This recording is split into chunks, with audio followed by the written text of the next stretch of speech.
तो केवल देह चलती है, एक और सांस है। जब इस सांस से तुम्हारा संबंध छूट जाता है तब दूसरी सांस पैदा होती है। जिस्म जब खत्म हो और रूह को जब सांस आए, मुझसे एक नज्म का वादा है मिलेगी मुझको। वहीं वह संगीत उतरता है जिसे समाधि कहो, सत्य कहो, सौंदर्य कहो, शिवत्व कहो, मुक्ति कहो, मोक्ष कहो, निर्वाण कहो।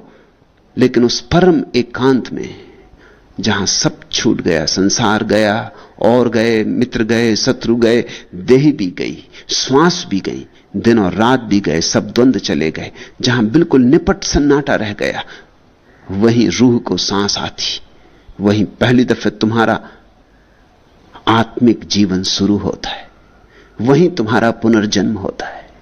उस घड़ी में परमात्मा से मिलन, वह घड़ी बड़ी एकांत की घड़ी। दूसरा तो क्या, तुम भी वहां नहीं होते। इतना एकांत होता है कि एक भी वहां नहीं होता। दो तो मिट ही गए होते, अंततः एक भी मिट गया होता है। सिर्फ विराट शून्य होता है, सब अनुपस्थित होता है। उस खाली रिक्त स्थान में ही परमात्मा का प्रवेश है। इसलिए बुद्ध ठीक कहते हैं, अपने दिए आप बनो। इसका यह मतलब नहीं कि गुरु की कोई जरूरत नहीं है। इसका मतलब यह भी नहीं कि गुरु के बिना कोई पहुंच नहीं सकता। इसलिए मैंने कहा नाजुक सवाल है। नाजुक इसलिए कि गुरु की जरूरत है और नहीं भी है। इतनी ही जरूरत है कि तुम इशारे समझ लो और चल पड़ो। सदा गुरु के पीछे ही चलते रहने की जरूरत नहीं।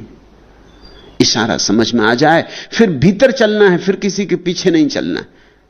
उंगलियों को मत पकड़ लेना। उंगलियां जिस तरफ इशारा करती, जिस चांद की तरफ, उसको देखना और चल पड़ना।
तीसरा प्रश्न, आप कहते हैं मांगो मत, दो लुटाओ, और जीसस कहते हैं मांगो और मिलेगा।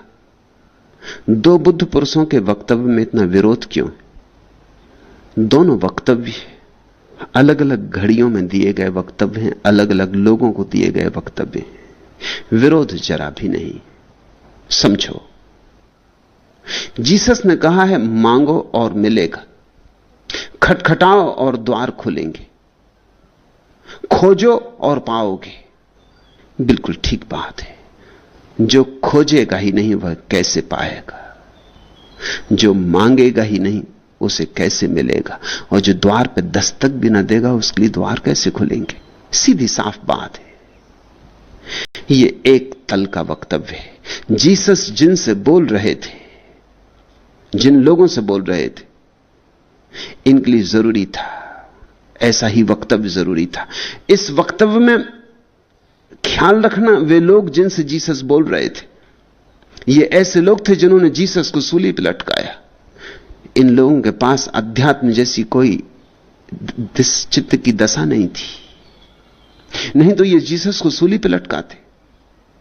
लाओ त्सु का वचन ठीक इससे उल्टा लगेगा तुम्हें, वही मेरा वचन भी है। लाओ त्सु कहता है मांगा और चूक जाओगे, खोजा और भटके, खोजो मत और पालो। ये कुछ और तल का वक्तव्य है, ये किन्हीं और तरह के लोगों से कहा गया है। लाओत्सु पर किसी ने पत्थर भी नहीं मारा। सूली की तो बात अलग। जिनके बीच लाओत्सु रहा होगा ये बड़े अद्भुत लोग थे। अलग अलग कक्षाओं में ये बातें कही गई थी। पहली कक्षा में बच्चे को कहना पड़ता है गा गणेश का। अब विश्वविद्यालय की अंतिम कक्षा में भी अगर यही कहा जाए गा गणेश का तो मूढ़ता हो जाएगी। और दोनों जरूरी। जीसस जिनसे बोल रहे थे वे बिल्कुल प्राथमिक कक्षा के विद्यार्थी थे। लाओत्सु जिनसे बोल रहा था वो आखिरी चरम कोटि की बात बोल रहा था। मगर फिर भी वक्तव्य विरोधी लगते हो। तुम्हें हैरानी होगी कि मान लो ये भी ठीक है कि पहली कक्षा में कहते हैं गा गणेश का, तो आखिरी कक्षा में ये थोड़ी कहते हैं कि गा गणेश का नहीं। रहता तो गा गणेश का ही है, विद्यार्थी जान गए इसलिए अब कहना नहीं पड़ता कि गा गणेश का। वक्तव्य फिर भी विरोधी लगते हैं, क्योंकि जितना फासला पहली कक्षा में और विश्वविद्यालय की कक्षा में होता है वो फासला विपरीतता का नहीं है, वो एक ही श्रृंखला का है। और सांसारिक व्यक्ति में और आध्यात्मिक व्यक्ति में जो फासला होता है वो विपरीतता का है, एक ही श्रृंखला का नहीं। एक जगह जाके इस जगत के सारे सत्य उल्टे हो जाते। समझने की कोशिश करोगे तो समझ में आ जाएगा। पहली बात, जिसने कभी खोजा ही नहीं वो कैसे खोज पाएगा? और लाओत्सु कहता है जो खोजता ही रहा वो कैसे खोज पाएगा?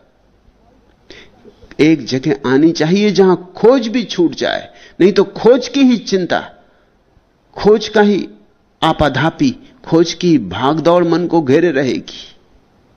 एक आदमी भागा चला जा रहा है, वो कहता है मंजिल पे जाना है, भागूंगा नहीं तो कैसे पहुंचूंगा। फिर ये मंजिल पे पहुंच के भी भागता रहे तो ये कैसे पहुंचेगा? तो इस आदमी को हमें उल्टी बातें कहनी पड़ेंगी। इससे कहना पड़ेगा जब मंजिल से दूर हो तो मंजिल की तरफ भागो, और जब मंजिल करीब आने लगे तो दौड़ कम करने लगो, और जब मंजिल बिल्कुल आ जाए तो रुक जाओ। अगर मंजिल पे आके भी भागते रहे तो चूक जाओगे। एक दिन भागना पड़ता है और एक दिन रुकना भी पड़ता है, एक दिन चलना पड़ता है और एक दिन ठहरना भी पड़ता है। इनमें विपरीतता नहीं है। एक दिन श्रम करो, प्रयास करो, योग साधो, और फिर एक दिन सब साधना को भी पानी में बहा दो और खाली बैठे रह तो ही पहुंचोगे। नहीं तो अक्सर यह हो जाता है कि परमात्मा को पाने की दौड़ में तुम्हारा चित्त नया संसार बना लेता है। फिर चित्त के भीतर हजार तरह के विचार उठने लगते, तरंगें उठने लगती। दुकान की तरंगें हैं, मंदिर की भी तरंगें हैं, संसार की तरंगें हैं और फिर निर्वाण की भी तरंगें। लेकिन तरंगों से तो मुक्त हो जाओगे तभी मिलेगा ना निर्वाण। निर्वाण का अर्थ निस्तरंग हो जाना। निर्वाण का अर्थ निर्वाण पाने का विचार भी ना रह जाए। बुद्ध के जीवन में यह बात बिल्कुल साफ है। 6 वर्ष तक कठोर तपश्चर्या की और फिर 6 वर्ष के बाद एक दिन तपश्चर्या का त्याग कर दिया। उसी तरह जिस तरह एक दिन राजमहल का त्याग कर दिया था, तपश्चर्या का भी त्याग कर दिया। उसी रात बुद्धत्व फलित हुआ। अब यह सवाल सदियों से पूछा जाता रहा है कि बुद्ध को बुद्धत्व कैसे मिला? 6 वर्ष की तपश्चर्या के कारण मिला या तपश्चर्या के त्याग से मिला? जो ऐसा प्रश्न पूछते हैं उन्होंने प्रश्न को गलत ढंग दे दिया, शुरू से ही गलत ढंग दे दिया। उनको जो भी उत्तर मिलेंगे वो गलत होंगे। अगर गलत प्रश्न पूछा तो गलत उत्तर पाओगे। प्रश्न ठीक होना चाहिए। जब तुमने ये पूछ लिया कि बुद्ध को 6 वर्ष की तपश्चर्या से मिला, क्योंकि मिला 6 वर्ष के बाद एक रात, या उस सांझ को उन्होंने तपश्चर्या छोड़ दी थी। उसी रात घटना घटी, 6 वर्ष की तपश्चर्या है और उसी रात तपश्चर्या का त्याग भी किया। मिला क्यों? मिला कैसे? क्या कारण है? तपश्चर्या कारण है या उस रात तपश्चर्या का छोड़ देना कारण? मैं तुमसे कहूंगा दोनों कारण है। तपश्चर्या न की होती तो छोड़ते क्या खाक? छोड़ने के पहले तपश्चर्या होनी चाहिए। जैसे कोई गरीब आदमी कहे कि सब त्याग कर दिया, इसके त्याग का क्या अर्थ होगा? हम पूछेंगे तेरे पास था क्या? वो कहे था तो मेरे पास कुछ था ही नहीं, लेकिन सब त्याग कर दिया। इसके त्याग का कोई मूल्य नहीं। कोई सम्राट त्यागे तो मूल्य है। जब कुछ था ही नहीं तो त्याग क्या किया है? होना चाहिए त्यागने के पहले। बुद्ध ने तपस्या छोड़ी क्योंकि तपस्या की थी। तो वैसे ही अपनी आराम कुर्सी पर लेट जाओ, कहो कि चलो आज हमने तपस्या छोड़ दी, हो जाए बुद्धत्व का फल, आज की रात लग जाए। फिर तुम थोड़ी देर में बैठे बैठे थकने लगोगे कि कुछ नहीं हो रहा है। आंख खोल खोल के देखोगे कि अभी तक बुद्धत्व आया नहीं, करबट बदलोगे, फिर थोड़ी देर में सोचोगे कि अरे ये सब बकवास है, ऐसे कुछ होने वाला नहीं, हमें तो पहले ही मालूम था कि कुछ होता चाहता नहीं, फिर भी एक प्रयोग करके देख लिया। फिर उठकर अपना रेडियो चलाने लगोगे या टीवी शुरू कर दोगे या अखबार पढ़ने लगोगे या चले क्लब की तरफ कि चलो 2 हाथ जुए के खेलाएं कि शराब ढाल लो। वो जो 6 वर्ष की तपस्या है वो अनिवार्य हिस्सा है, उसके बिना नहीं घटता। और मैं तुम्हें यह भी याद दिला दूं, अगर बुद्ध उसी तपस्या में लगे रहते 60 साल तक तो भी नहीं घटता। एक चरम सीमा आ जाती करने की, जहां करने की चरम सीमा आ गई वहां करने को भी छोड़ देना जरूरी है। पहले कर्म को चरम सीमा तक ले आना है, 100 डिग्री पर उबलने लगे कर्म, फिर कर्ता के भाव को भी विदा कर देना है। ये दोनों बातें सच हैं। राबिया के घर एक सूफी फकीर हसन ठहरा हुआ था। वो रोज सुबह प्रार्थना करता था। उसने सुना होगा जीसस का वचन कि खटखटाओ और द्वार तुम्हारे लिए खोल दिए जाएंगे। Ask and it shall be given, seek and you will find, knock and the door shall be opened unto you. उसने ये वचन सुने होंगे, ये वचन उसे बहुत जच गए थे, उसने इनकी प्रार्थना बना ली थी। वो रोज सुबह हाथ जोड़ के कहता काबा की तरफ, हे प्रभु कितनी देर से खटखटा रहा हूं, दरवाजा खोलिए। कितनी देर हो गई खटखटाते खटखटाते, कब दरवाजा खुलेगा? अपना वचन याद करो कि खटखटाओगे और दरवाजा खुलेगा। और मैं खटखटाए जा रहा हूं और मैं खटखटाए जा रहा हूं, दरवाजा खुलता नहीं। राबिया ने 1 दिन सुना, 2 दिन सुना, 3 दिन सुना। राबिया बड़ी अद्भुत औरत थी। थोड़ी ही स्त्रियां दुनिया में हुई हैं राबिया की कोटि की। मीरा, सहजो, दया, लल्ला, बहुत थोड़ी सी स्त्रियां उंगलियों पर गिनी जा सके। राबिया उसी कोटि की स्त्री है जिस कोटि के बुद्ध, जिस कोटि के महावीर, जिस कोटि के कृष्ण, क्राइस्ट। एक दिन सुबह फिर हसन वही कर रहा था, हाथ फैलाए हुए, आंसू बह जा रहे हैं आंखों से। वो कह रहा है आप खोलो प्रभु, कब से खटखटा रहा हूं। राबिया पीछे से आई, उसका सिर झंझोड़ के बोली कि बंद कर बकवास, दरवाजे खुले हैं, तू खटखटा क्यों रहा है? दरवाजे कभी बंद ही नहीं थे, ना समझ। दरवाजे सदा से खुले, उसके दरवाजे बंद कैसे हो सकते? तूने ये कहां की बकवास लगा रखी? तू जिंदगी भर यही बकता रहेगा और दरवाजा खुला है। अब परमात्मा भी क्या करे, वो भी अचकचा के बैठा होगा कि करना क्या, दरवाजा खुला है, अब और क्या खोलना है। और ये सज्जन यही कहे जा रहे हैं कि दरवाजा खोलो, खटखटा रहा हूं, दरवाजा खोलो। राबिया ने दूसरा सत्य कहा, राबिया ये कह रही बहुत खटखटा चुका, अब खटखटाना छोड़, जरा खटखटाना छोड़ के आंख खोल। तू खटखटाने में ही उलझा है और दरवाजा खुला है। अब तू जरा आंख खोल, खटखटाने की उलझन से मुक्त हो, छोड़ यत्न और देख क्या है। जो है वही मुक्तिदायी है। इसलिए एक दिन श्रम करना पड़ता और एक दिन श्रम छोड़ना पड़ता। ऐसा समझो, मैंने सुनी एक कहानी कि कुछ लोग अमृतसर से ट्रेन में सवार हुए, हरिद्वार जा रहे थे। एक आदमी जो उस झुंड में हरिद्वार जा रहा था तीर्थ यात्रा को, बड़ा दार्शनिक था, बड़ा तार्किक था। भीड़ भाड़ बहुत थी, मेले के दिन होंगे, ट्रेन लदी थी, लोग सब तरफ भरे थे, ऊपर भी चढ़े थे, दरवाजों पर अटके थे, खिड़कियों से लोग भीतर घुसने की कोशिश में लगे थे। उस दार्शनिक को भी उसके साथ ही खींच रहे थे। वो ये कहता था, भाई मेरी बात तो सुनो, इसमें से फिर उतरना तो नहीं पड़ेगा। इतनी मेहनत से चढ़े और फिर उतरना पड़े तो सार क्या? मित्रों ने कहा तुम्हारा दर्शन बाद में, अभी गाड़ी छूटने का वक्त हुआ जा रहा, सीटी बजी जा रही। उन्होंने खींच खांच के उसको, वो पूछते ही जा रहा है कि मैं एक बात पूछना चाहता हूं, मुझे खींचो मत, इसमें से उतरना तो नहीं पड़ेगा? क्योंकि अगर उतरना ही हो तो इतनी फजीहत क्या करवानी। तो हम पहले ही से अपने प्लेटफॉर्म पर खड़े। मगर उन्होंने नहीं सुना, उन्होंने खींच खांच लिया कि ये बकवास में समय गंवा देगा। उसको खींच के अंदर कर लिया, उसका कमीज भी फट गया और हाथ की चमड़ी भी छिल गई। अब पंजाबी, अब जानते हैं आप, खींचातानी करें, अभी कोई गुजरात थोड़ी के अमृतसर, उन्होंने ठीक से खींचातानी की होगी, खींचतास को भीतर अंदर कर लिया। वो चिल्लाता भी रहा, उसने उनकी फिक्र ही नहीं की। पंजाबी और दर्शन शास्त्र की फिक्र करें, बिल्कुल ही गलत बात है। और ज्यादा बकवास की होगी तो 2-4 हाथ लगा के उसको चुप कर दिया होगा कि चुप बैठ। फिर हरिद्वार आया। अब वो दार्शनिक उतरे नहीं, आखिर वो भी पंजाबी है। उसने कहा जब एक दफा चढ़ गए तो चढ़ गए, अब उतरना क्या। मैंने पहले ही कहा था कि मुझे चढ़ाओ मत अगर उतारना हो। अब वो फिर खींच रहे हैं, भाई हद हो गई, अब हरिद्वार आ गया। पर उसकी बात का अर्थ ये है, वो ये कह रहा है कि जब उतरना ही है तो फिर चढ़ना क्या, जब चढ़ ही गए तो फिर उतरना क्या। वो शुद्ध तर्क की बात कह रहा है। ऐसा ही तुम जब मुझसे पूछते हो कि जीसस और मेरे वक्तव्य में विरोधाभास है, तो तुम भी वही तर्क की बात कर रहे हो। एक दिन चढ़ना पड़ता है ट्रेन में, एक दिन उतरना पड़ता है, इनमें विरोध नहीं। एक बार सीढ़ी पर चढ़ना पड़ता है, फिर सीढ़ी से उतरना भी पड़ता है। तुम छत की तरफ जा रहे हो, मैं तुमसे कहता हूं सीढ़ियां चढ़ो। सीढ़ियों से तुम पूछते हो सीढ़ियों से चढ़ने से हम छत पे पहुंच जाएंगे, मैं कहता हूं जरूर पहुंच जाओ। फिर तुम आखिरी पायदान पे पहुंच के खड़े हो गए, तुम कहते अभी तक हम छत पे नहीं पहुंचे। आखिरी पायदान पे भी छत नहीं है, यह बात सच है। जैसे छत पहले पायदान पे नहीं है, वैसे ही आखिरी पायदान पे भी छत नहीं है।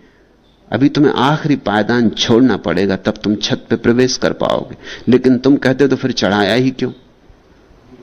ये 100 सीढ़ियां चढ़ के अब किसी तरह बामुश्किल तो हाँफता हुआ पहुंचा, अब आप कहते छोड़ो। इतनी मेहनत से तो चढ़ा, अब कहते छोड़ो। ये तो आप बड़ी विरोधाभासी बात कह रहे हैं। पहली सीढ़ी पे कहा था चढ़ो। जीसस पहली सीढ़ी पर बोल रहे थे, क्योंकि जीसस इस देश से आके संदेश लेके गए। जीसस की उम्र के 30 वर्ष सत्य की खोज में लगे। इजिप्त और भारत और तिब्बत, इन सारे देश यहूदियों को बात जची नहीं। यहूदी एक ढंग से सोचते थे। अगर जीसस ने उसी ढंग की ही बात कही होती, उसी सिलसिले में कही होती, तो यहूदियों ने उन्हें एक पैगंबर माना होता। उनको सूली देनी पड़ी, क्योंकि वो कुछ ऐसी बातें ले आए जो यहूदी कानों के लिए बिल्कुल अपरिचित थी। खास संदेश जो लेके आए थे जीसस, वो था संदेश बुद्ध के ध्यान का, जागो। इसलिए जीसस बार बार 1000 बार दोहराते हैं बाइबल में, अवेक, बिवेयर, वेकअप, जागो, उठो, होश संभालो, सावधान हो जाओ, चेतो। मगर ये बातें इस देश में तो समझ में आ सकती थी, क्योंकि बुद्ध के पहले और हजारों बुद्धों की परंपरा इस देश में। बुद्ध कुछ नए नहीं, बुद्ध एक बड़ी लंबी धारा के हिस्से, एक श्रृंखला के हिस्से, एक कड़ी। उनके पहले और बहुत बुद्ध हुए। ये भाषा यहां परिचित थी। यही भाषा जाके यहूदियों के बीच बिल्कुल अपरिचित हो गई। तुम चकित हो गई ये जान के कि जॉन द बैप्टिस्ट, जिसने जीसस को दीक्षा दी थी, जिसके शिष्य थे जीसस, वो जेल खाने में पड़ा था। और जब जीसस की शिक्षाएं शुरू हुई और जेल खाने तक जॉन द बैप्टिस्ट को खबरें पहुंची, तो उसे भी संदेह हुआ कि यह आदमी क्या बातें कर रहा है, किस तरह की बातें कर रहा है। उसने एक पत्र लिख के भेजा जीसस के पास कि मैं ये फिर से पूछना चाहता हूं कि तुम वही हो जिसके लिए हम यहूदी सदियों से प्रतीक्षा कर रहे थे, या तुम कोई और हो? क्या हमें फिर प्रतीक्षा करनी पड़ेगी उस मसीहा की? ये क्यों पत्र जॉन द बैप्टिस्ट ने लिखा होगा जीसस को? इसलिए लिखा कि उसको भी समझ में नहीं पड़ा कि आदमी कह क्या रहा है, ये कहां की बातें ले आया है, ये कुछ बेबूझ पहेलियां ले आया है। जीसस इस देश से संदेश लेके गए, स्वभावतः एक नई जाति में जिसने ये संदेश कभी नहीं सुना था। उन्हें आबासा से बात शुरू करनी पड़ी, गा गणेश का। पहली सीढ़ी से बात शुरू करनी पड़ी। लाओसु या बुद्ध या मैं जब तुमसे बोल रहा हूं तो आखिरी सीढ़ी की बात बोल सकता हूं। उसके लिए पृष्ठभूमि है। जीसस के पास पृष्ठभूमि नहीं थी, मजबूरी थी, विरोध जरा भी नहीं है। जिस सीढ़ी पे जीसस तुम्हें चढ़ा रहे हैं, उसी सीढ़ी पे मैं तुमसे दूसरा सत्य भी कह रहा हूं कि चढ़ना जरूर, उससे उतरना भी है, इसे भूल मत जाना। तो तुमसे कहता हूं, मांगो, बिना मांगे कैसे मिलेगा। और तुमसे यह भी कहता हूं कि मांगना छोड़ो, मांगने से कभी मिला है। तुमसे कहता हूं, खटखटाओ तो द्वार खुलेंगे। और तुमसे यह भी कहता हूं, अब खटखटाना बहुत हो गया, अब खटखटाना रोको, देखो द्वार खुले ही।